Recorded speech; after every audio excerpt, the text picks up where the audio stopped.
You're probably familiar with Israel's impressive military, the IDF.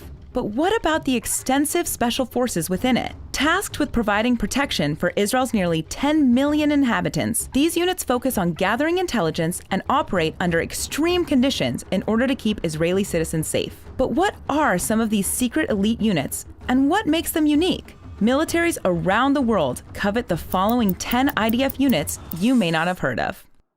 Let's start by talking about the infantry units. First, we have the Commando Brigade, which is made up of the Duvdevan, Egoz, and Maglan units. Duvdevan focuses on counterterrorism, Egoz is all about guerrilla warfare reconnaissance, and Maglan is designed to eliminate targets behind enemy lines.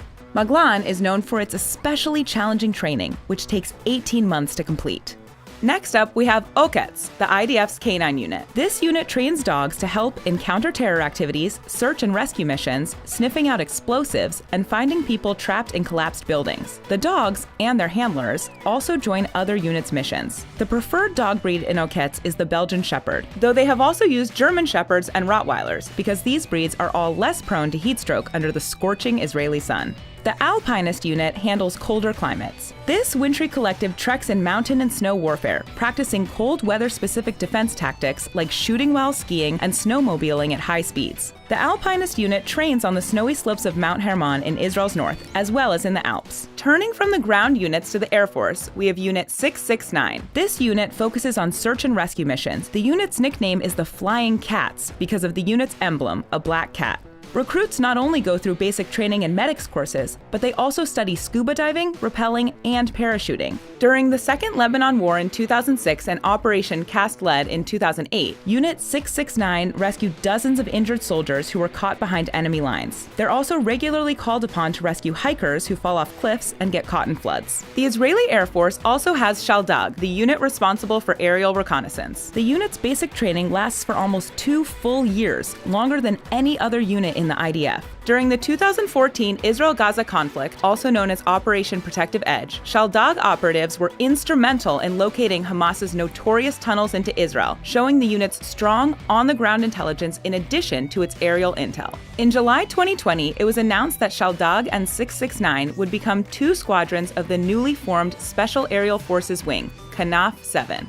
On the naval front, we have Shayetet 13. This reconnaissance unit specializes in sea-to-land incursions, maritime intelligence gathering, and hostage rescue duties. Their most famous mission was a 1969 attack on an Egyptian intelligence base in the Gulf of Suez. However, like any decent reconnaissance unit, most of these operations aren't public, and they've carried out many more in the decades since. Yaltam, or the Unit for Underwater Warfare, specializes in underwater warfare and sabotage. Its soldiers are trained in diving, mine detonation, explosives disposal, and performing a wide variety of missions at sea.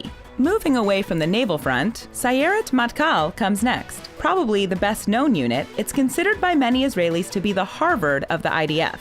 Famous alumni include Prime Minister Bibi Netanyahu and his brother Yoni Netanyahu. One of Matkal's most famous missions occurred on July 4, 1976, when it carried out Operation Entebbe to rescue 248 mostly Israeli hostages held in Uganda by Palestinian and German terrorists. Next up is Unit 8200. The largest IDF unit is responsible for code decryption and the collection of signal intelligence. Intensive training in computer science is a prerequisite in 8200, so many of its alumni go on to work at major tech startups. And finally, we have a unit for the fans of Fauda. The unit is the Mista Arvim unit of the Shin Bet, Israel's national security agency. The word literally means those who live among the Arabs, because many operatives go undercover and assimilate into Arab populations. This can be a great sacrifice, often entailing separation from the agent's family for months at a time. These elite units are just a small part of the IDF, but they've played an outsized role in Israel's reputation as a leader in military strength and ingenuity. Thanks for watching. If you like this video, consider subscribing. And if you have a topic you want us to tackle in an upcoming video, let us know in the comments below.